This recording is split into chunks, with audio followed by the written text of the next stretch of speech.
If worldwide affairs have a place in your day, this is the place you will want to stay. The Ron Bobb-Semple International Podcast with your host, world-renowned voice of Garvey and global news commentator, Ron Bobb-Semple.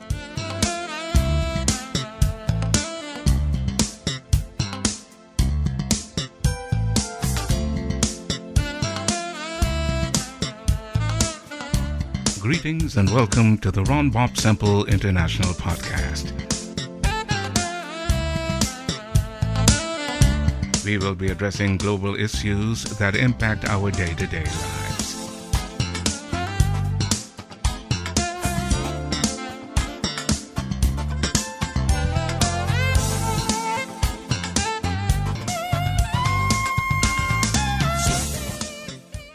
On May 18, 2001, the United Nations Educational, Scientific, and Cultural Organization, UNESCO, for the first time awarded the title of Masterpiece of the Oral and Intangibles Heritage of Humanity to 19 outstanding cultural spaces of forms of expression, language, dance, and music from different regions of the world, including Belize in Central America.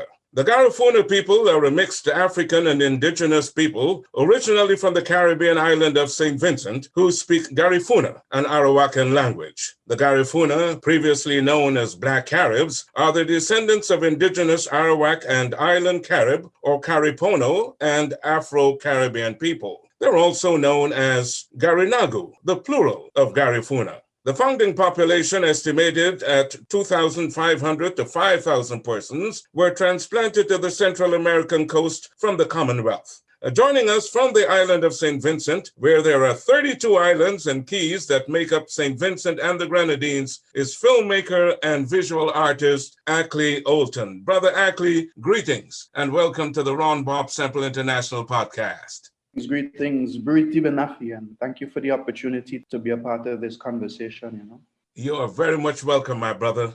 You are said to be, quote, a creator of images who uses art to share the beautiful contradictions of the Caribbean, unquote. What are a few of these contradictions?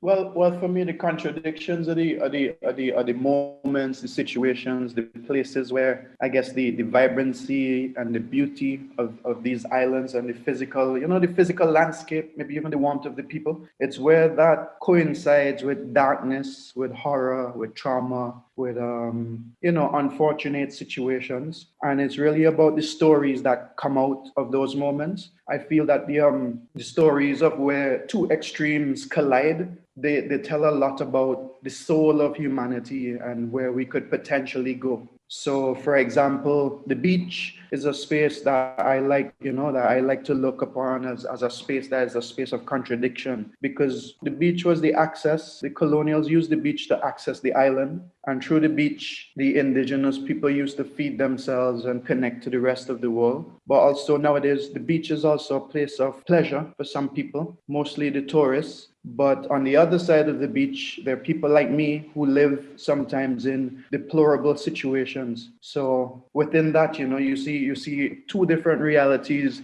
juxtaposition, fighting to exist, shouldn't exist together, but they're there. And sometimes it takes a little bit of insanity for people to be able to function in that kind of, pluralism. I'm sure you know it very well in Miami, like the difference between the rich and the poor. So for me in paradise, it's just a little bit more insane, because here in paradise, we should all share from the bounty, we should all eat from the garden. But the American dream is here also, and it manifests in the people and the relationships, between the people and their community and their land. So that's what I mean when I say I like to explore the beautiful contradictions.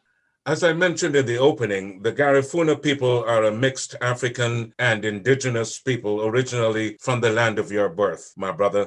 Share with us, please, the history of the Black Caribs and their migration to Central America. Well, I'm sure you're aware too that the story of the West was told mostly from Europeans, from a Eurocentric point of view. And the first time I was introduced to Black Carib as a term was in my history books, but also in the colloquial growing up. We heard about this great leader on the island called Joseph Chatoyer, who was the name explained to us or given to us of the last person who sort of fought for freedom on these islands. I didn't really understand it, but as I grew and I went to went through the education system, I learned a bit more about the Caribs. I learned that they were potentially cannibals. They were like a tribal people. They were savage. They were backwards when compared to modern day post-colonial status. They were unprogressive, primitive people. That's what I learned in my history lessons and growing up. They were fierce. They were violent. As I grew, I feel like my physical features started to come out more, and more people would say to me on a daily basis, "Oh, you look like a Carib, or you look like you're related to this person, or you look like that." And I never knew per se how I was related to them. I know that my father comes from a village that is considered to be, like an epicenter of Garifuna and Kalinago, but I didn't grow up in that village, so I didn't necessarily grow up with traits and customs and stories from my grandparents about what Carib was. I just grew up with the cliches of my society, which was they're backwards, you don't want to be like them, you want to get a good English education and move on. But somewhere in between there, as I grew educated in English and the world, I started to feel less and less about myself. I started to feel like I was less and less in this whole big world, and I just wanted to find me. I mean, when I had the opportunities to go to the north or to go to Europe or whatever, you would face racism and you would face all kind of things when you walk around the streets. But really, as a Caribbean person, I didn't grow up knowing all of that. So somewhere along the line, I decided to dive into what is Garifuna and what is Saint Vincent and what is the meaning of growing up here. And I discovered that there is a secret in the story of the Garifuna, which is the story allows us Black people in the West to access a different point of origin when it comes to our story. So being Garifuna allows me to accept a different narrative about myself that tells me that I am not only descended from a plantation, that my Blackness doesn't only come to this part of the world through slavery, because the Garifunas have a story that they hold precious to them, which is they are descended from people who were here before Columbus. They were here in these islands before the white man showed up. In fact, they are descendants, or they may be descendants of the group of explorers that came with Mansa Musa in the 1300s, 200 years before Columbus. So, having access to that and walking around Saint Vincent, where you have like petroglyphs in languages that we don't understand. They've brought a number of Egyptologists and archaeologists to study these signs in the rocks, and nobody could explain them to us. And you read about them and you hear how special they are, and it just seems more and more likely that the Blackness that was originally in this island came here on its own through exploration, through adventure, through a need to know more about this world, and not only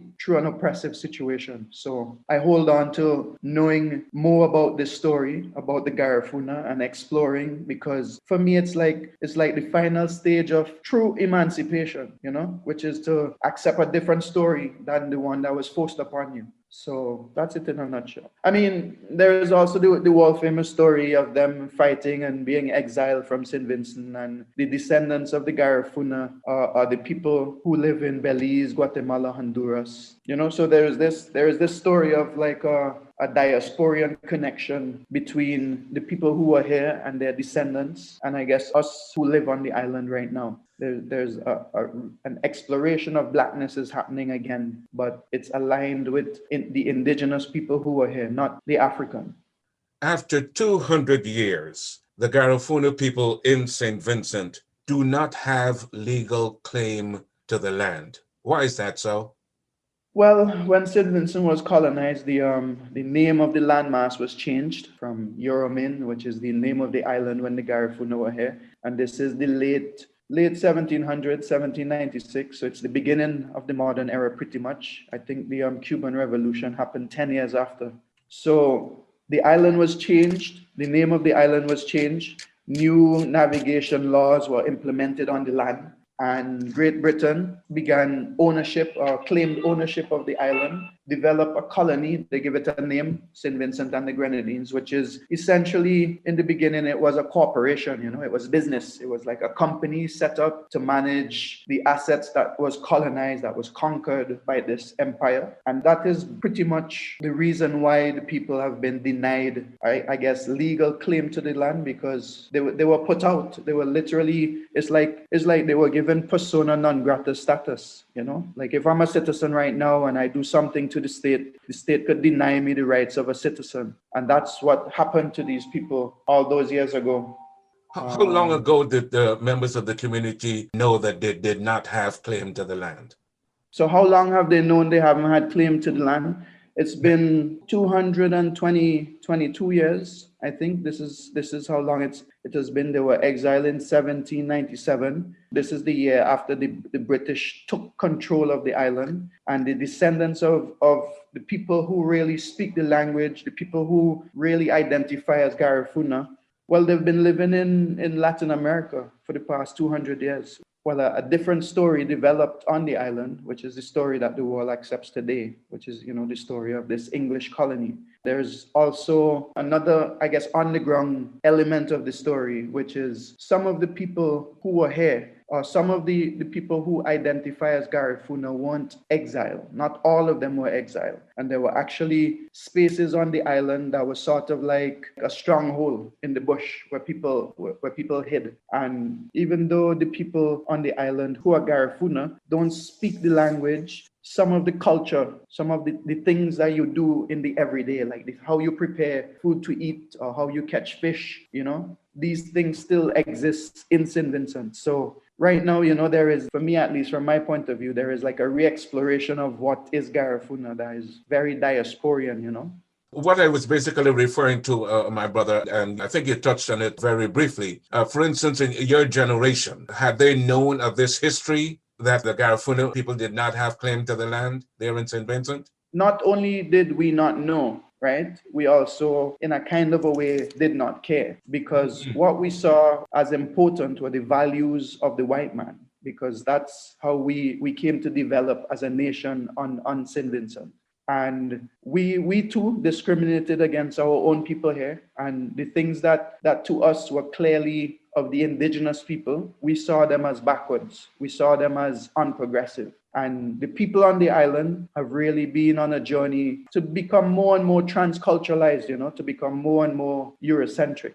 So if anything, I would say in the past 10 years, there's been a rebirth or I guess it's like a renaissance in a kind of a way of persons coming from Central America to St. Vincent to search to know this land that was their foreparents, and also persons from St. Vincent going there to understand this culture that was on the island before. So there's been this conversation that's been happening more or less for the past 10 years.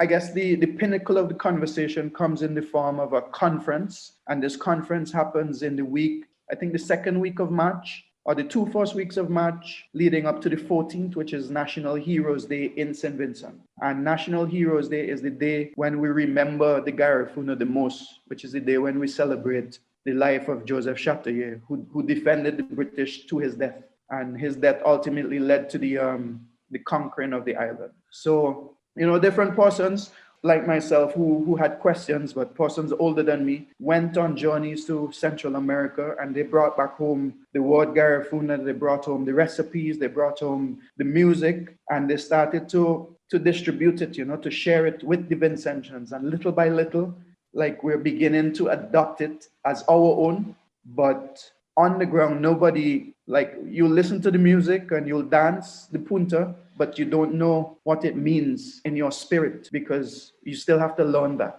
Have members of the Garifuna community there retained their native language and passed it on to the younger generation?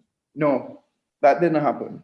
So you have to understand that the Garifuna were exiled because they had a melanated skin color, right? And this melanated skin color was also shared by the imported Africans who came with the English as slaves. So anything that was Garifuna, or anything that pointed to what was here before 1796, was sort of outlawed. So on the island, even though you were Garifuna and you remembered your ways, you knew better than to speak the language, because you might have been arrested, put in prison, or even killed, because they had exiled these people to take the island. So what happened over the years is a sort of forgetting and an omission because of fear, right? People like me who have a connection to Garifuna wasn't able to learn it. You had to read it in books, or you had to look at films, or you had to go on a journey to Central America in order to hear the language, in order to understand it. I mean, right now we have the internet, which makes things very, very convenient, and you have the ability of learning it if you really apply yourself. But to hear another person speak the language to your ear, that didn't happen in Saint Vincent until 10 to 15 years ago. Wow. As a child growing up, my grandmother realized I had a natural ability to draw, and she encouraged it.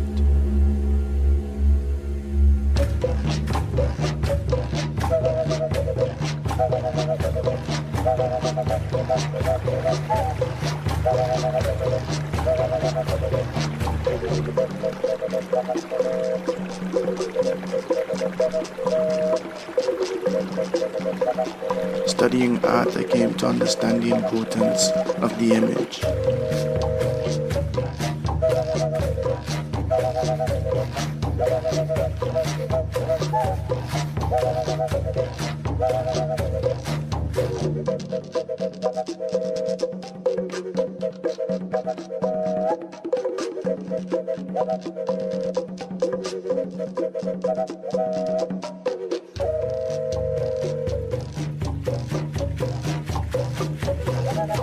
Growing up, I've witnessed other Vincentians meeting my mother and referring to her as Carib or the Carib lady. So I find nowadays there's more people telling me that I look Carib than before.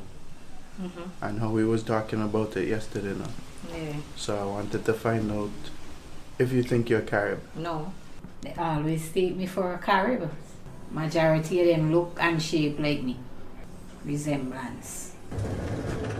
When I met my father, I was already grown. Never really knew his family, but I remember knowing or hearing and visiting them in Greg's. So we're right now at what is called Old Road. Old Road is that trail that was used by our forefathers to get the produce to market. This bridge represents a reconciliation that we had with Saint Vincent after years of being cut off, after years of defending our territory. For years we were known to be worrisome and warlike, and in truth we are those who have defended that Garifuna identity. In your documentary, Hairuna, Land of the Blessed, you made a profound statement referring to Vincentians as, quote, transcultured Black English people. Mm-hmm. Yeah, that's what we are. Could you explain that? Well, if anything, maybe you could tell a little bit about what I mean by how well I can manage or handle the English language, Like what we have on this island is a system that was literally planted here, transplanted, just like the breadfruit tree and the other things that they brought to feed the slaves. They also brought a system of education to train the Black man to eventually emulate the white man. So our systems of higher learning, for example, I went to the Saint Vincent Grammar School, which is a boys' grammar school based on the idea of an English boys' grammar school down to the uniform, So, I mean, I'm a whole lot different than how I was when I was growing up, but I had a tie and a shirt and a blazer with a coat of arms, everything to emulate the way of life of an Englishman. But we living in the tropics, and to be a student in a school in a blazer, it's hot. So it's not even convenient. But that's one of the ways that they were able to, I guess, transmit the values of the colonists. And then the other thing is they built this school not for us. Like when they established the colony, when they created the police system, the school system, the health system, they didn't build it for us. They built it because they thought that their colony would perpetuate and would be here forever. So what they were doing were preparing spaces so that their little, white colonial boys and girls, their children could have the same education that was available to, other English people in Europe. So they wanted that their children would be able to have the same level of education on the island as if they were in England. So when slavery ended and emancipation came and independence eventually came, the systems were already set up, and the people who eventually became the leaders of Saint Vincent, the black boys and girls like me, who were the bright ones of their day. So they were the ones who would, I guess, scholarship from the white people. And they say, oh, Carmen, you could go to the school with our children because you're bright. And when independence came, that bright little black boy who would have gone to the school and learned all the ways of the Englishman, that bright little black boy became the prime minister, the leader, the whatever. So what you have is a system set up literally to regurgitate the past until we put a stop to it. What does Hairuna mean? So the first time I heard Hairuna was at the end of some bad weather. It was one of those moments when we were supposed to have a hurricane, and we, like everybody get frightened. You bar up the windows, you buy up the food, and you put everything, and you say, okay, we hope we survive to see tomorrow.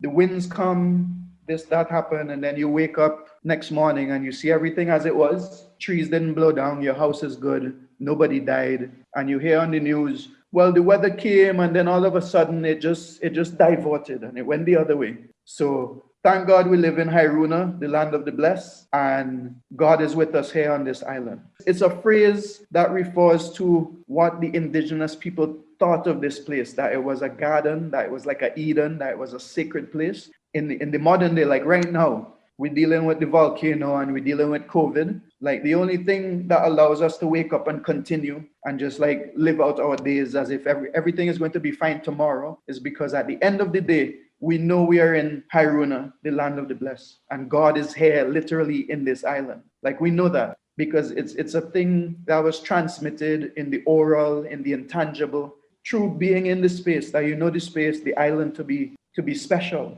Like it to be special. I guess Hairuna is the word that embodies that specialness because it's what was here with us all this time. It's the word that was passed from, because the word Hairuna predates the Garifuna. It's not Garifuna because the Garifuna calls Saint Vincent Yorame, but Hairuna is something you learn underground when you're here. What challenges were you faced with making this documentary? So what you may have seen on YouTube is mostly promotional material for the documentary. I guess the biggest one is, cinema and movie making is very new to the island. So not a lot of local people have pursued it. So in terms of raising, awareness and capital and interest in the project, it's been a bit of a challenge because the cultural industries here are not as advanced as other places, where people make projects like these. So getting maybe the state and the different organizations that may be interested to come on board and maybe even make like financial contributions has been very, very difficult. However, I put my resources into it, and other people who have seen the value of the thing contributed to it, and we've managed to produce what we have so far. But I still have, I'm 33% of the way to completion. I still have lots of interviews to do on the ground in Saint Vincent and shoot and footage. But the film tells the story of the two spaces where this memory exists. It tells the story on the ground in Saint Vincent, but it also travels to Latin America to bring home aspects of what is there, to put it together in one visual document. So I still need a bit of funding and maybe like co-production possibilities with Guatemala, with Honduras, with Nicaragua. And what happened now with COVID is another challenge in the whole setup, because now it's difficult to travel. Like even if I came up with the funding to pay the flights and to have a crew to go to these countries, right, there's quarantining, there's a whole bunch of challenges now. So right now I still have the goal to complete it by 2022 in March. That's my goal, but I know it's going to be a challenge. It's going to be a big challenge. Who or what motivates Akley Olton? I would say when I started this journey into the arts and into using the arts to affect my society, like I knew it was going to be a challenge, and I knew that it was going to take a lot of effort and resource and maybe mental capacity. I didn't think it would be easy. I set my mind to do two things. I wanted to make my way in the world, to make my living from what I could express and what I could express through the talent that I know I have, which is to create images. Telling stories came with a journey. Like I learned to tell stories as I grew and as I came to be. I learned how to communicate my ideas with people. I've always felt like this space is it's missing its soul, right? The soul of this island is not here. And some of the blessings that we could access, me as a person who's born here, and some of the blessings that we could access, we don't have access to it, even though it's right in front of us. And I felt over the years, my journey had allowed me to see some of it and to access some of it for myself. But I've always been trying to find a way to multiply what I think I've discovered to my brother, to my sister, to my cousin, to the other people who are here on this island. And that's what I've been doing. I've been trying to share this magic that I've found through creating and through coming from this space, because there is a resource of creative energy and material on this island. Like, we have real reasons to do things here, to share with humanity. But in order to do it, we have to be able to see it and understand the importance of sharing it. So I think, like how they say, I feel like I've had lots of blessings in my life. And, with great power comes great responsibility. So if you know and you have the ability to do something about it, you should do something about it. How can one get in touch with you and your work? Well, we are on all of the social media platforms, Instagram, YouTube, Facebook, and our business profile. We have a production company set up here in Saint Vincent called Island Rebel Media.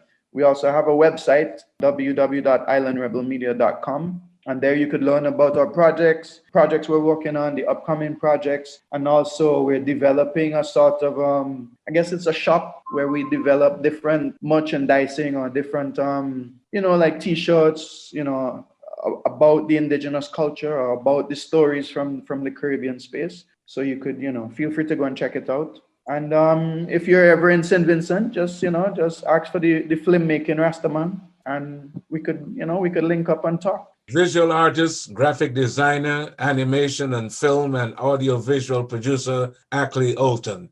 Thank you for joining me on the Ron Bobb-Semple International podcast. Thank you so much for the opportunity to share, and I look forward to, conversating in the future whenever you see it fit. Thank you for spending some time with us. If you are so inclined, you can subscribe to these podcasts and donate to them by clicking on the Support the Show button on the website.